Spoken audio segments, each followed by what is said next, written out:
2026 বিশ্বকাপ সামনে রেখে সবচেয়ে বড় প্রশ্নগুলোর একটি, নেইমার কি ব্রাজিল দলে থাকবেন? প্রশ্নটি দেখতে সহজ হলেও উত্তর মোটেও সহজ নয়, কারণ নেইমারের ভবিষ্যৎ নির্ভর করছে অনেকগুলো যদিও কিন্তুর ওপর। প্রথমত, নেইমার কি তখন ফিট থাকবেন? যদি থাকেন তখন তিনি ছন্দে থাকবেন কিনা? ছন্দে থাকবেন। কার্লো আঞ্চলের পরিকল্পনায় তার জায়গায় হবে কিনা, সবাইকে ভাবাচ্ছে এই প্রশ্নগুলো। সাম্প্রতিক সময়ে নেইমারকে অনিশ্চয়তা নিয়ে আরও বেড়েছে। আঞ্চলিকদের অধীনে ব্রাজিল এখন অনেকটাই গুছিয়ে উঠেছে, দলের আক্রমণ ভাগ ছন্দে আছে, বেঞ্চে শক্তিশালী বিকল্প রয়েছে। তাই দলে জায়গা পেতে হলে নেইমারকে ফেরত হবে নিজের সেরা ফর্ম নিয়ে।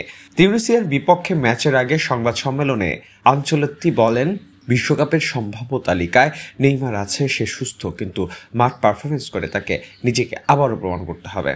কিন্তু এই পরিকল্পনা বাস্তবায়নের এত সহজ নয়, কারণ ক্যারিয়ারে নেইমার অফিসিয়ালি ম্যাচ কখনো বদলি হিসেবে ব্রাজিলিয়ার হয়ে মাঠে নামেনি। 5 বার বদলি হিসেবে খেলেছেন, সেগুলো ছিল কেবল প্রীতি ম্যাচ। তবু ব্রাজিল ফুটবলার ফেডারেশন বিশ্বাস করে আঞ্চলিকদের কূটনৈতিক দক্ষতা নেতৃত্ব নেইমারকে বোঝাতে যথেষ্ট হতে হবে। ফিটনেস, ফর্ম, ট্যাকটিক্স সবকিছু মিলিয়ে নেইমারের বিশ্বকাপ ভরসা এখন সময়ের উপরই ঝুলে আছে। ব্রাজিল সমর্থকদের প্রার্থনা কেবল একটাই, নেইমার যেন দ্রুত ফিরে আসেন পূর্ণ ফিটনেসে, তাহলে হয়তো অনেক অনিশ্চয়তার সমাধান হয়ে যাবে।